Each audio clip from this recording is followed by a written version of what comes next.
Alrighty, we are back. We are back. Welcome back, everyone. So this was a pretty interesting morning. I woke up with an article that a friend of mine sent to me, and it was an economic study. So my day started at about 4:30 a.m. reading I think it was like 65 pages. I had to skim it because I am incapable of reading 65 pages this quickly. So I wanted to get into that because it was a very interesting study about the economic effects that immigration have on our economy. And so it had some nice counterfactuals.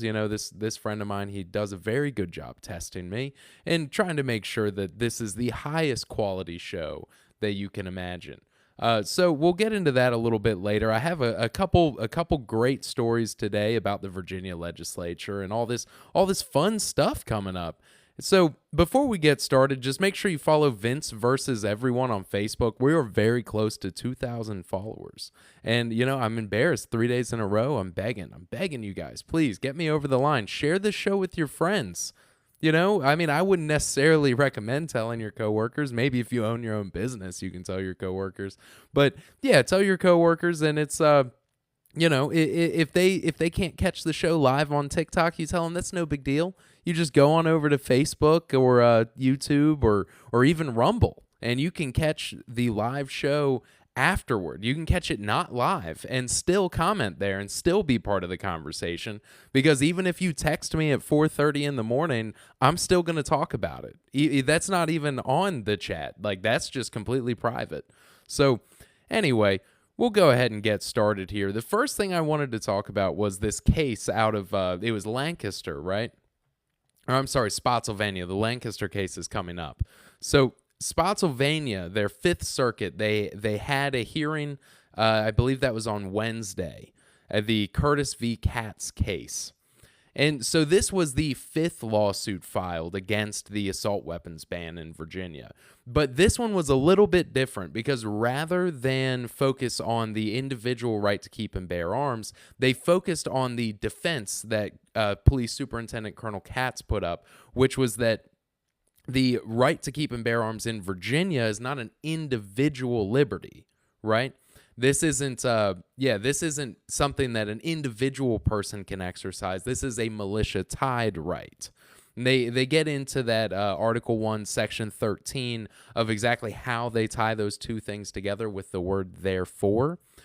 So this novel case, the fifth lawsuit against the assault weapons ban, was focused on that militia-tied right. That how can you have, if you're arguing that it is a militia-tied right, then how can you have a militia and then ban those weapons that are so important to a militia? You see, so almost trying to catch them in a double standard. And I said on the show, I don't know if it was yesterday, maybe it was 2 days ago, but I had said, let's not get over our skis here, right? That at the end of the day, sure, this particular lawsuit isn't going to go in front of the 3-judge panel that was convened by the Virginia Supreme Court. But let's be honest, that judge that's hearing this case is much lower in the political pecking order in the judiciary. If they know that the Supreme Court of the state has already, convened a special panel, they are not going to issue an injunction. Like, they're not going to do it. They are not going to politically step in it intentionally. That's just bad politics. That's like, anybody who's been in the military, basically, if you've ever worked anywhere before, you understand you don't step around your boss. Like, that's just a fact. If you're a line cook and the chef says, "I want you to dice the tomato," you don't start slicing it, you dice it. And you definitely don't go to the GM or the owner and say, "Doesn't it look so much prettier when it's sliced?" That's just bad business. And that judges are not immune to this. I know we all love to think that these people descend from another planet, but that's simply not true, right? So they hear that court case yesterday, the injunction hearing, I should say. They haven't heard the full case, but they made the argument that if this law is allowed to go into effect on July 1st, that there's going to be irreparable harm. And so that they need the injunction so that irreparable harm doesn't come forward. And part of the plaintiffs in that case were like some local gun shops that had also gone with Curtis in that case, right? So anyway, no surprise, the injunction's not issued. They released the decision today and said the injunction will not be issued at this time, not out of that particular Fifth Circuit court. And we got a little statement from Attorney General Jay Jones, or Attorney General Jay Jones. He said, the court's decision today in Curtis v. Katz is an important step in ensuring that the Virginia's assault weapons ban will go into effect on July 1st. The Commonwealth will defend against any appeal in this case and will continue to defend the assault weapons ban in every case to keep Virginians safe. That comes from old Two-Shot himself. So, Attorney General Jay Jones, he's obviously stated that they are going to continue appealing these cases and using state resources to appeal these cases.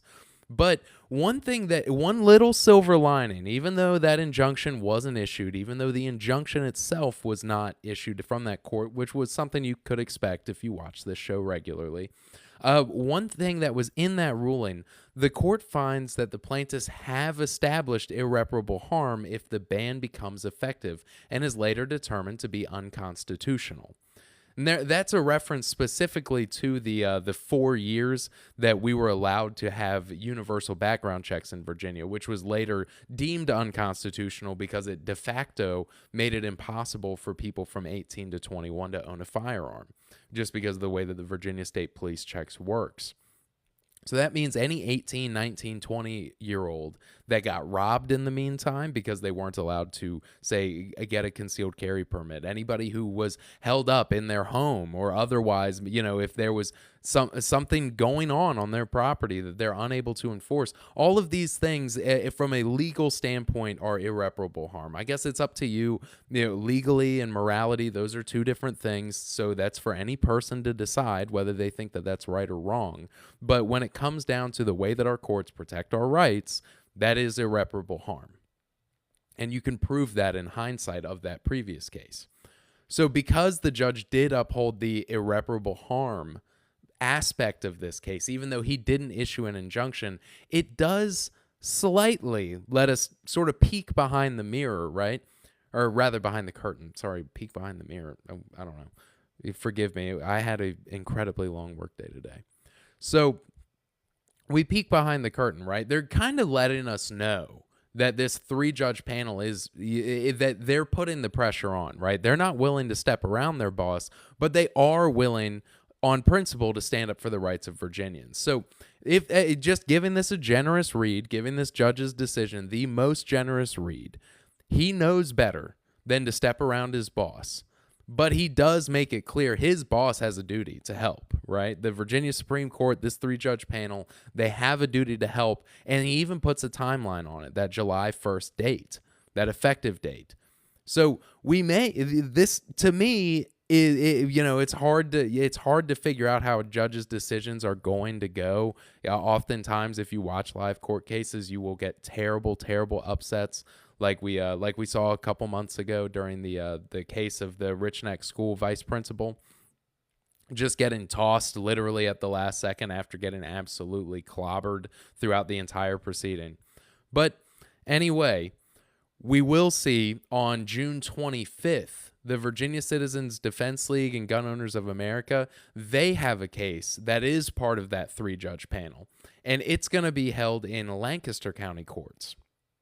So they're going to get to go in front of a Lancaster judge in another attempt to get that injunction, right? So it's not our last opportunity. There's still a little bit of time. That's a week from today.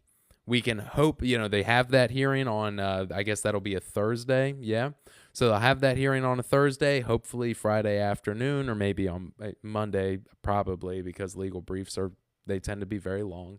So if that's the case, then maybe on Monday, just before the law goes into effect, we can all celebrate America's 250th anniversary with our right to keep and bear arms still intact. We'll just see how it goes, I guess. We'll just have to see how it goes, right? So we'll see. That's just one case. There are, I think, 4 cases that are tied together in that panel. So we're getting multiple opportunities here. There's many arguments that are being made. There is the other de facto thing. If a judge did rule on the militia tied aspect of the law, I mean, you're kind of giving a little more credence to that defense than you ought to, right?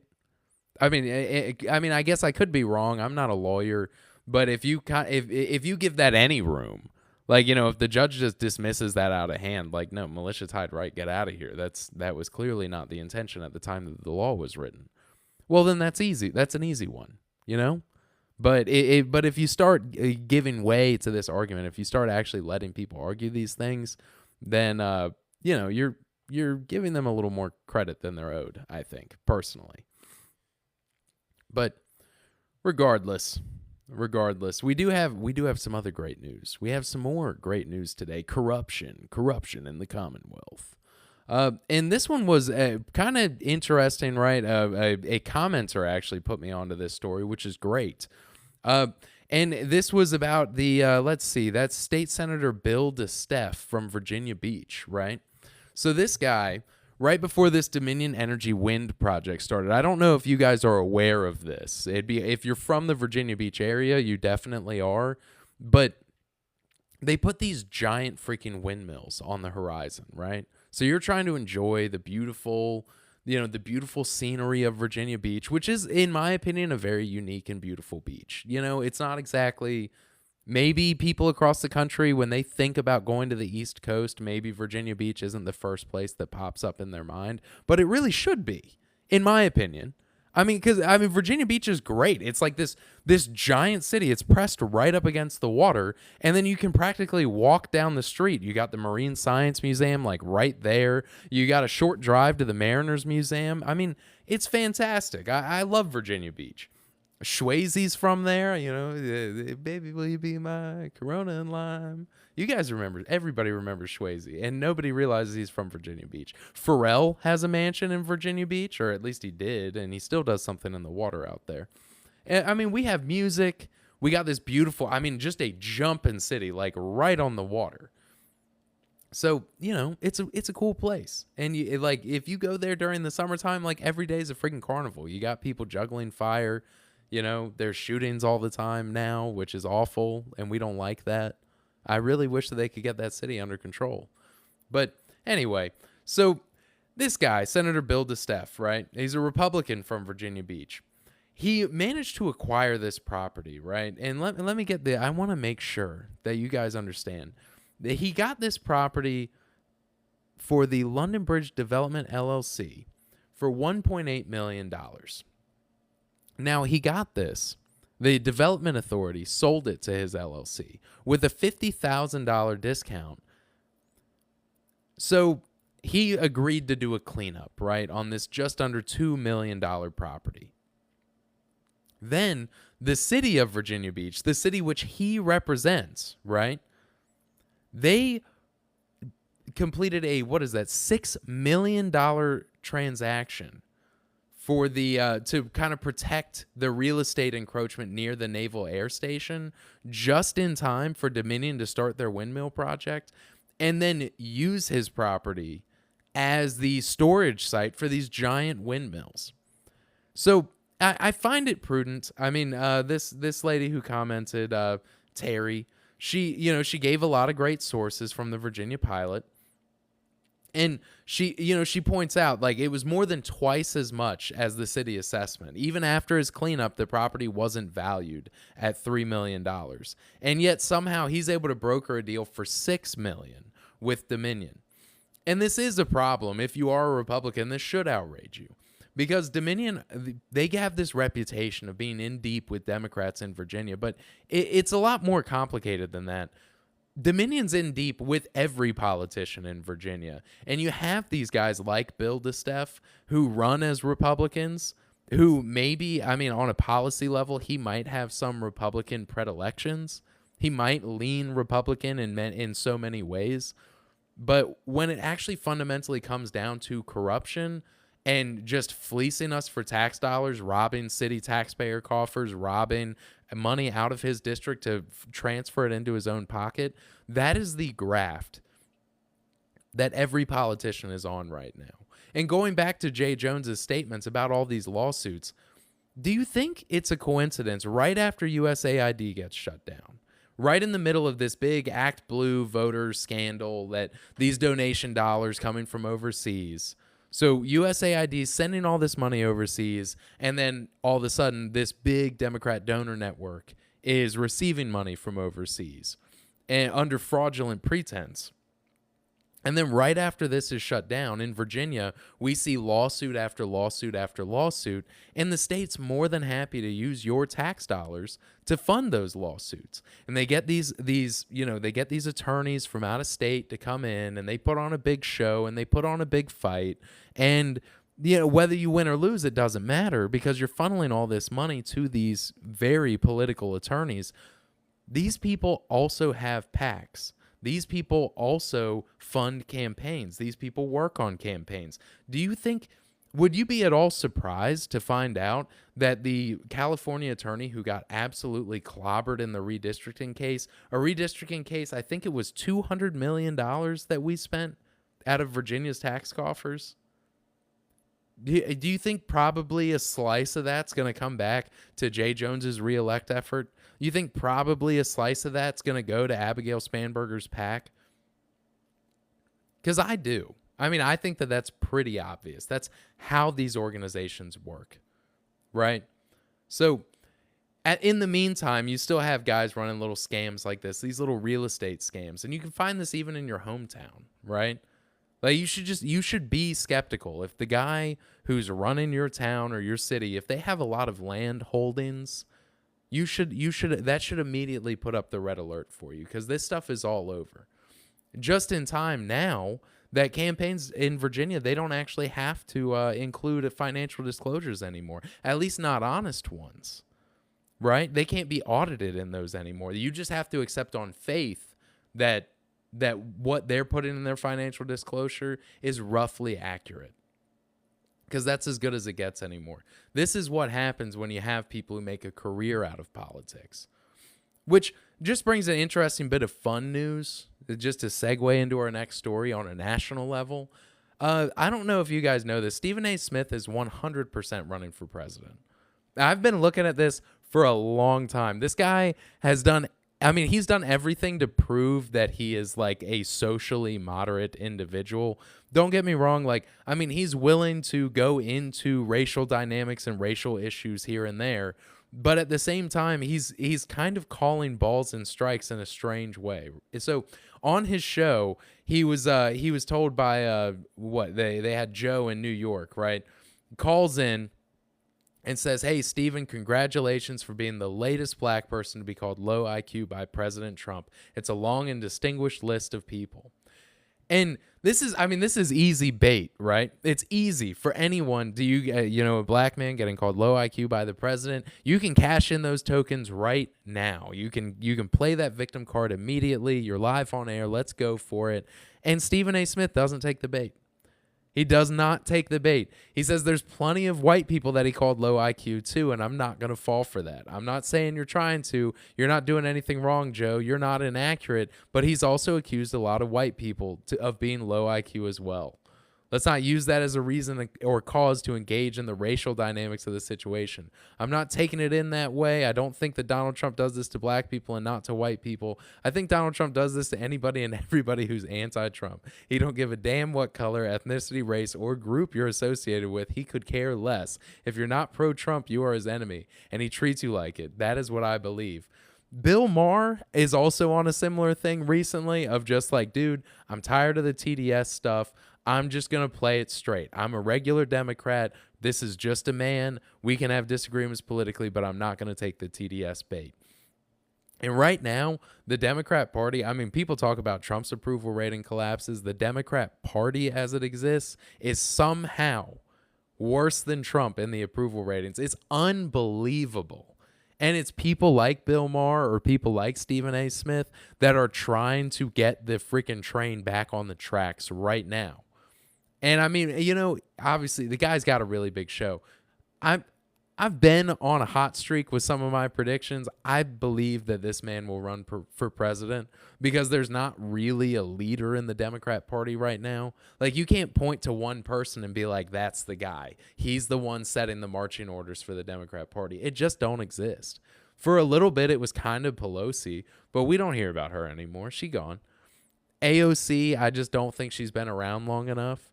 I mean, she definitely has the internet. She has the online left, but that's not enough people to actually take over the party. It's just not happening. But you have guys, these outsiders like Stephen A. Smith, they probably look at a weakness in the actual party apparatchik and they say, I could go in, I could bust that thing open. There's only one problem.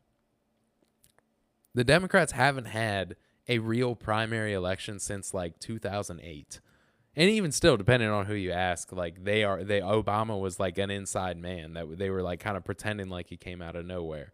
But like in 2008, you had the Obama and Hillary primary. Obama won. He took it from Hillary. Yeah, well, there you go. See, 1982. And the esteemed Hams, this guy is like, I mean, he's deep in the political, like, this guy knows what's going on. I'll take his word for it. But the superdelegate system precludes any real primary at any point.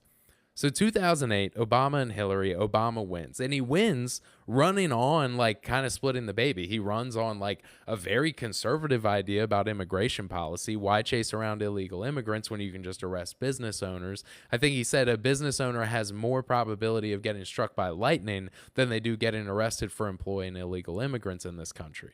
And he's right. And he's talking about laws that already exist and how it should be. And then he wins. And then by 2012, by the time he's up for reelect, we're already thick in it with Occupy Wall Street. And we've injected racial politics into everything in this country. And by 2012, Bernie Sanders considers a primary challenge against Obama.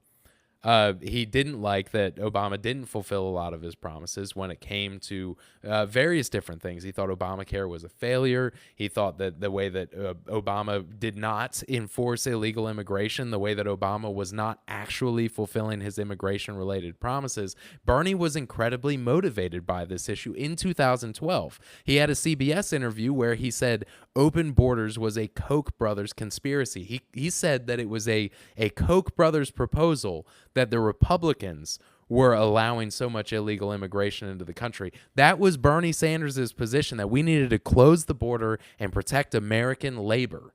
That was another reason why he wanted to primary Obama. He got talked out of it by, I can't remember who was speaker at the time or who was the DNC chairperson, can't remember which. But anyway, Bernie doesn't run an actual primary campaign against Obama in 2012. There's no meaningful primary campaign. So then we go into 2016, and you remember that whole thing. Bernie he was basically taking over the party. He was polling ahead of everyone, every single person in 2016. Bernie had it. And then you had all the candidates start to drop out and endorse Hillary. There used to be, we used to have a healthy enough body politic that the horseshoe existed. We don't have that anymore. We've bent the horseshoe straight now. So there's a huge gap in the middle. And I think the only person on the far, far right who claims to have anything in common with Democrats anymore is like Nick Fuentes. So, which is kind of wild and possible, like negative campaigning, to be honest. But yeah, we used to be a proper society where we had enough in common that you could actually work your way around to these things. But no, so 2016, everybody starts dropping out. Biden drops out and endorses Hillary. You had a few others. All of a sudden, Hillary has enough of the vote that Bernie can't win anyway. And then when it really comes down to the superdelegate system, they're not going to let him have it. So Bernie drops out. He also endorses Hillary. And then he gets like a supermassive book deal. Why don't you write a book? And then you can own 3 houses. You guys remember how that later played out. The millionaires, it was the millionaires and the billionaires. Then he writes a book. All of a sudden, it's just the billionaires. But what Bernie did leave on the table at that time, and the reason why this failed in 2016, was because Bernie left on the table all of these issues that Hillary never actually picked up. She never really touched them in any meaningful way. And Trump started saying, well, actually, no, he's right. What about the labor issue? We need to build a wall. Hey, well, What about the what about all of our problems with immigration or with housing? Like, Obamacare sucks. And so all of these people that were really deep in the Bernie Sanders side of things, that were listening to what he was saying, they're like, you know what? I'm willing to go with, like, Hillary says we're going to keep Obamacare and Obamacare sucks. We're going to get rid of it. Oh, okay. Well, Hillary has no problem with the illegal immigration. And, she says that economically this is actually good for us. And this guy says build a wall to protect American labor. I'm going to go with that guy. Or at the very least, I'm going to stay home. Regardless, Donald Trump wins in 2016. And then what do? You move on to 2020. Yeah, end of Universe A. Right when they turned on the Large Hadron Collider and, Harambe died. I think, actually, no, that was like 2015. Yeah, and then Golden Escalator, all that. But you get around to 2020. There are plenty of people say fishy stuff about 2020. But you saw the exact same thing with Joe Biden. Tulsi Gabbard basically just takes out Kamala Harris in the primary. Everybody starts dropping out and endorsing Joe Biden. And then Joe Biden obviously goes on to win the presidency. And then same thing, we come around to 2024. And the Democrat primary is like clearly like, it doesn't get more rigged than that. It's never been more in your face that there's no meaningful primary. They they strung Joe Biden up like Weekend at Bernie's until he died on stage during a debate. And only then did they hand it over to Kamala Harris so late, also giving Kamala Harris Joe Biden's campaign number, by the way. She was running off of his legally defined campaign and using his war chest. She goes on to raise more money than any candidate has ever raised over a single weekend, and then somehow still lost, still left in debt. And there's still a question because they say, oh, well, Harris's campaign left the DNC in debt. That's not true. Harris's campaign left Harris's campaign in debt, and it wasn't even Harris's campaign. It was Joe Biden's campaign. And I guarantee you, if she jumps back into the mix in the next round in 2028, that question that will be in everybody's face. What debt? What do you mean? I was using daddy's credit card. That's gonna be the story. So it's a disaster, right? But you got guys like Stephen A. Smith who may be able to flank the stage and get on there. And Sam Bankman-Fried can no longer give them free money. They don't have USAID, so they can funnel it back into Act Blue again. Yeah, Ukraine's done. They're running out of gas. The only thing they got left is all these court cases, all these court challenges. They can funnel taxpayer money through the AG's office to private law firms, and then those law firms will give the money to super PACs. That's the graft. That's what's going on right here. So these cases, it's not about the cases. And I mean, the nice thing, the byproduct is if you can get these cases into high enough court that they have precedent, then while they're trying to steal money, we're actually securing long-term wins. And then maybe later we can go back and investigate that if anything illegal is going on there, right? So who knows? Maybe we'll actually be able to move this Overton window back into frame. I doubt it, but it might happen. That'd be great. It would be really awesome if that happened. Is that a high note? I think that counts as a high. That counts as I'm putting that on the board as a high note. But oh no, we're going into ultra religious territory. Yeah, that's happening. That is happening. 100%.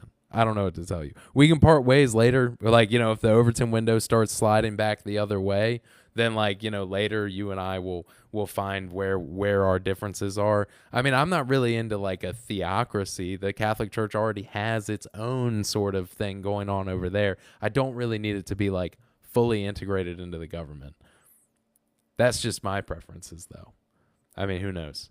I don't know that the Handmaid's Tale future is actually a possibility. It might be. Could be.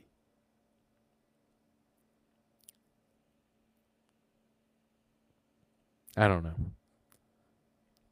I think that the pendulum, the pendulum swing is, it's just going to keep swinging. It's going to end in collapse. And we're looking at lawfare right now. And we're looking at lawfare in every direction. They tried to arrest the president. Now the president has all these cases going on everywhere. They're investigating fraud in California. FBI agents conducted over 50 interviews with homeless people today that all claimed that they were getting paid to vote for either Karen Bass or Nithya Raman. They were using fake names, forging signatures. It's crazy. The FBI didn't comment on this, but this was as a direct response to James O'Keefe's videos where these things were happening. So we can infer that they're investigating this exact kind of fraud. And just one other story. I found this to be interesting, right? Elon Musk, the biggest loss in net worth in history today. He lost $250 billion in a single day. It's the biggest single day wealth decline in human history. Now, obviously, this money's all illiquid, right? This is all stock that he has in SpaceX, which IPO'd higher than any other company has ever. Oh, see? Misinformation. I'm talking about an FBI investigation. I don't know what to tell you. This is what they're doing. The videos that James O'Keefe released sparked an FBI investigation, and that's why they're there. That's not misinformation. I don't know. Whatever. Anyway. Okay, I'm being limited now. Okay, well, that's fine. I already hit 30 minutes. That's all I wanted anyway. But no, so Elon Musk, he loses all this money, right? Loses $250 billion in a single day. And it's just worth mentioning, so if we're going to do a wealth tax, can we do wealth, write-offs? You know what I mean? If we're going to tax people's net gains, can we also, can we get a write-off for net losses? I feel like that's not a big ask, right? And I mean, it is worth pointing out, somebody pointed out to me that we, in many ways, already have an unrealized gains tax, on your house. Because you're having to pay property taxes. It doesn't matter if you bought your house for $150,000 and then they say, well, now it's worth $400,000, so you have to pay property taxes on that. I mean, in so many ways, that is a wealth tax. Though, I don't know. It is an interesting question, though, because what do you do? How do you incentivize somebody to, maybe not just hold on to property forever? As long as we have, infinity people illegally immigrating to America, then I guess it makes sense to never sell a house. You could just solve that problem. And then people who have houses that are actually depreciating in value as our population declines because the domestic replacement rate's been below replacement for at least 3 decades, then maybe people will just voluntarily sell their houses without the government having to tax them. Imagine that. And this goes back into that last story. At 4:30 this morning, I wake up with white papers from my buddy. He sent them to me about an immigration study about the actual effects of that immigration has on wages and it has on housing. I'll save you the 65 pages of what I was able to get out of it, right? Yeah, see, there you go. That's what I'm talking about. To be honest, having a second house, I'd be fine with people having 2 houses and not getting taxed on the second one. Because having a beachfront home is kind of like the American dream, right? Sorry, I'm responding to Esteemed Hams here for anybody who's not going to see this live when they watch it back on Facebook. That I'd be fine with people having a second house at 0%. Yeah, 2.5%, it's not much, right? 2.5% is not that much. But you have these 2 properties. That's the dream. You have your regular work home, you have your vacation home, that's fine. But then after that, 3rd, 4th, 5th house, I mean, come on, dude. No. I'm sorry. If you have 4 houses, then you probably have the kind of job where you're going from house to house. You ought to be getting paid incredibly well. And if you work at a company that has you working like this with 4 houses and somehow you're not getting paid incredibly well, that's actually between you and your boss. That ain't on the rest of us. We're taxing the shit out of you. That's how I feel about it. But no, so white papers I get from my buddy talking about the effects of immigration. The effects of immigration, they did this study over a couple decades. They tracked 90 some, I think it was 96 different communities, and then of the top 50 municipalities in the United States. And what they found was that illegal immigration affected housing to the best of their ability. And this has all the crosstabs. Maybe I guess I should post the link into the video later. That the effect of illegal immigration on the price of housing was between 20 to 30% of the home's value. That's massive. I mean, you figure a $300,000 home's now like $400,000. A $450,000 home today, 150 of that is just inflation. There's no way.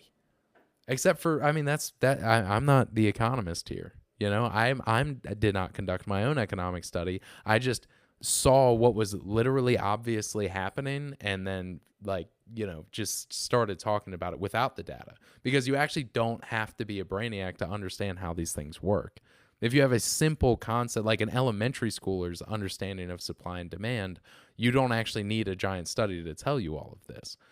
But the other thing that the study found that was very interesting, and what he wanted to call my attention to ensure that I'm giving you the highest quality programming, is that illegal immigration actually had about a 1-to-1 correlation with job growth. That it was something like that when a company hired an illegal immigrant, in like 91% of cases, they also hired one more person domestically. And this study, and I won't critique their methodology because, again, I'm not a statistician. But they said that the illegal immigration actually had very little effect on wages. That in some instances they saw some wage depression, but it wasn't enough to give a conclusive result. But here's the thing, right? So they say, oh, okay, well, even though the wages in these companies aren't growing, and on a week-to-week basis, their take-home's the same, we don't know if they're getting the same money but working more hours. Like, maybe their wages were negatively affected, but they're having to work overtime to maintain those wages. Okay. Whatever. Okay, so illegal immigrants don't just say, we're giving everyone a pay cut and hiring illegals now. Okay, color me surprised that that's not happening. That's not what I'm talking about. Right, and their ability to picket people. You can't unionize if you're an illegal immigrant. You can't unionize. There's no fear of unionization. There's no fear of a mass walkout. There's no way that you can meaningfully retaliate against the company you work for if your living situation in the United States is tied to a visa or tied to a work visa or just completely illegal. But here's the thing, right? Every single person who's ever sat through a business update meeting in their life knows that every single business has these revenue goals. They say, oh, we need to grow 8% every single year. Every single year, we need revenue and profits to grow by 8%. Every single company's like this, every single one. If they miss that 8% target, that hypothetical 8% target, if they miss that target, it is free fall. They fall short at 5%. The company is in free fall. Oh no, the sky is falling. We're shrinking now. Why is that? Well, because of factors like inflation. If your business doesn't continue to grow, then your business is, in fact, shrinking. Your buying power for your business is shrinking. And if you don't grow with these targeted growth goals, then your business is suffering. So much so that you might lose investment. The sky is falling because you didn't hit your growth targets. Is there anyone who expects on a personal income level to make an 8% raise every single year? When you only get a 3% raise or a 3.5% raise, do you absolutely, is it crazy? Do people go into free fall? No. They say, well, that's a boilerplate raise, Vince. 3%. That's pretty good. That's like a COLA adjustment, Yeah, well, with inflation, what it is, it's like a slight pay decrease. But come on, man, you still got a raise. What are you bitching about?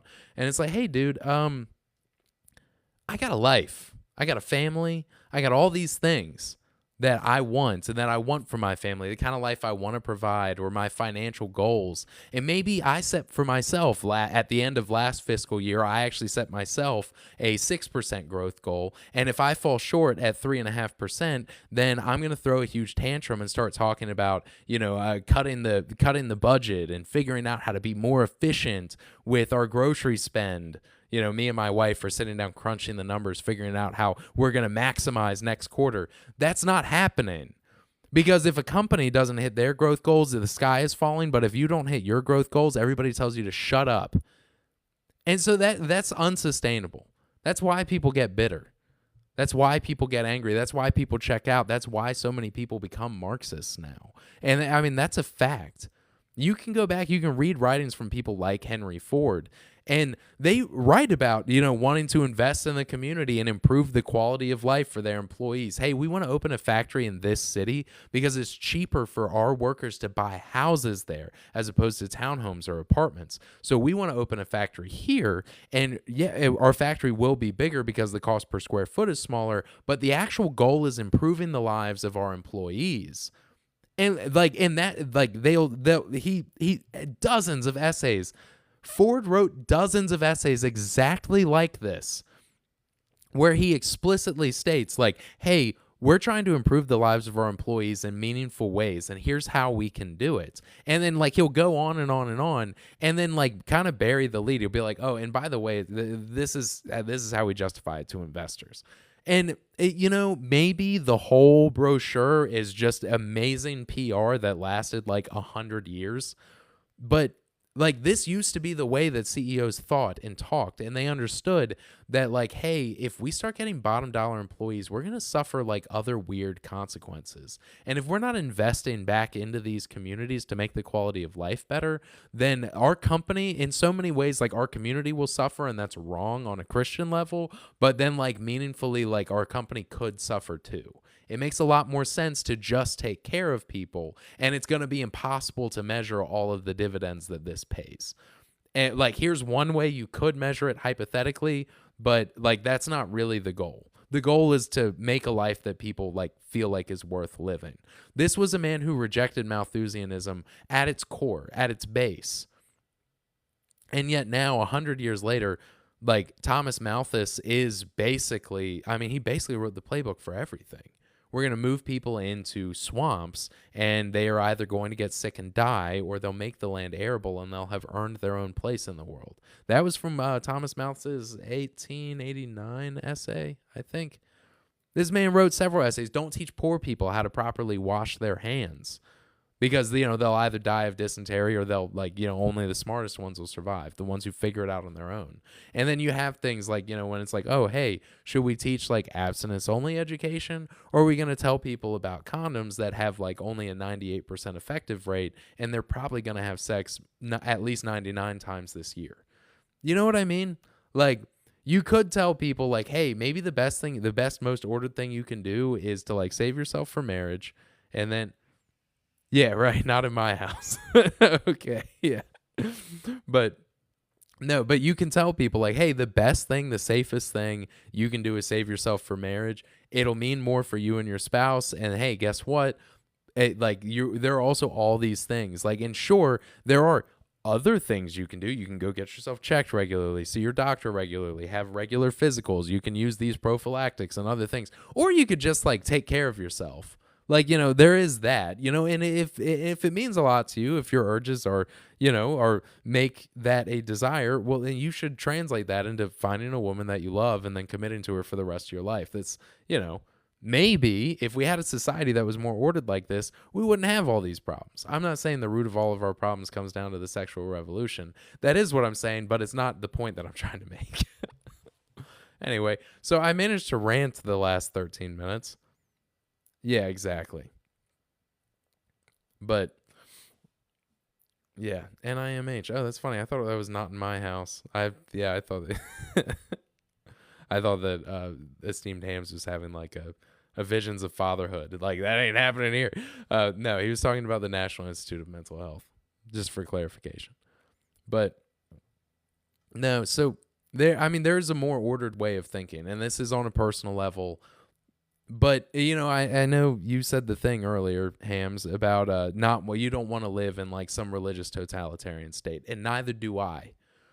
But I do think it's worth mentioning, and as I say this as a Catholic, I don't want to live in a theological state. I want people to have freedom. At the same time, my point is, when we had a more religious society, It wasn't a more religious government, but it was a society filled with more religious people. We just so happened to have more CEOs like Ford. That where it wasn't just a cool calculus of every man for himself and I have to go for the bottom dollar. It's about the company dollar, and if I look out for me and they look out for themselves, then at least everybody has one person looking out for them. That we had a society where more Christian, or at the very least nominally Christian people who at least had some sense of connection to their community were making right decisions not because of prudence. They were making right decisions not because of some economic calculus, how making the right decision actually pays me money in the end. No, they were just making right decisions for the sake of living in a better society. And I mean, there's all kinds. You can listen to, right, Quakers. I mean, I've heard priests give homilies about, when an atheist does a good thing, then, when an atheist does a good thing, they're not even doing it because they think it gets them to heaven. So in so many ways, that's actually more virtuous.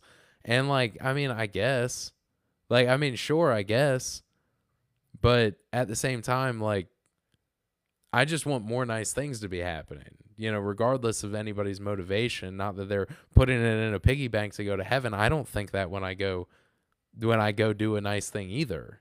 You don't throw money in the collection plate because you're like, well, this is going to come up in the end. You know what I mean? You do the right thing because you hope that the world gets better. And this is the world that we're living in right now. Whether you think this is the last one or there's a next one, we're all here together right now. So